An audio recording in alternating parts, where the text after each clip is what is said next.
Hi friends, তোমরা সব কেমন আছো? আশা করি সবাই ভালো আছো। লিচু আর মা চ্যানেলে আজ আরও একটা নতুন ব্লগ নিয়ে হাজির হয়ে গেছি। আজ মর্নিং ওয়াকে বেরিয়ে রাস্তায় এই গাছটি দেখতে পেলাম। দেখে আর লোভ সামলাতে পারলাম না, ভিডিও করেই ফেললাম। গাছটি দেখুন কি সুন্দর, ফুলগুলো ঝরে ঝরে পড়ছে, যেন পুষ্প বৃষ্টি হচ্ছে। আর নিচটা দেখুন, যেন ফুলের বিছানা হয়ে আছে। বাড়ি ফিরেই নিজে একটু চা খেয়ে একটু ম্যাগি বানালাম।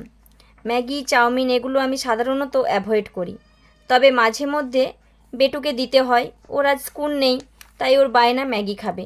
ওর জন্য একটু ম্যাগি বানিয়ে দিলাম, আর আমি নিজে একটু লুচি আলু ভাজা খেয়ে ডিউটি বেরিয়ে পড়লাম।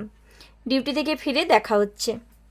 ডিউটি থেকে ফিরে দেখি আমার প্রিয় ডিমের ঝোল। মাছ মাংস আমি খুব একটা পছন্দ করি না, ডিম খেতেই ভালোবাসি। তাও আবার মায়ের হাতের রান্না, কার না ভালো লাগে বলুন। গরম গরম ডিমের ঝোল ভাত খেয়ে একটু রেস্ট। বিকেলে আজ একটু নতুন বাড়ি যাব, বিকেলে দেখা হচ্ছে। এই যে ঘুম থেকে উঠে দেখি বিকেলের মেঘলা আকাশ, ভারী সুন্দর লাগছে আকাশটি। পৌঁছে গেলাম বাড়ি। বাড়ির ভিতরে এখনও কাজ চলছে, পরিষ্কার হয়নি, তাই বাড়ির ভিতর আর আজ দেখালাম না আপনাদের, অন্যদিন দেখাবো। আমি আমার কাজ সেরে বেরিয়ে পড়লাম। বেরিয়ে একটু স্পোর্টসের দোকানে যাব। এই যে টুকুন স্পোর্টস, এখানে স্পোর্টসের যাবতীয় জিনিস পাওয়া যায়। বেটুর একটি ব্যাট আর বল লাগবে।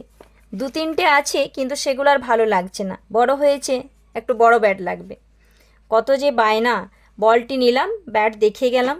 আজ নিলাম না, অন্য একদিন এসে নিয়ে যাব। আর এই যে খুদে সদস্যও চলে এসছে আমাদের সাথে।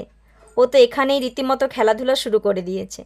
এখান থেকে বেরিয়ে ফুচকা, আসলে এসেছিলাম দিদির বাড়ি, আর এই ফুচকা দোকানটি বসে একদম দিদির বাড়ির সামনেটিতে। তো ফুচকা দেখে কি আর লোভ সামলানো যায় বলুন? তাই ফুচকা না খেয়ে বাড়ি ফেরা গেল না। ভালোই বানিয়েছিল ফুচকাগুলো এই দাদাটি। তাহলে আজ ফুচকা খেয়ে ব্লগটি এখানেই শেষ করছি। ব্লগটি কেমন লাগলো অবশ্যই কমেন্টে জানাবেন, আর ভালো লাগলে লাইক করে দিবেন। দেখা হচ্ছে খুব তাড়াতাড়ি পরের আরেকটি ব্লগে।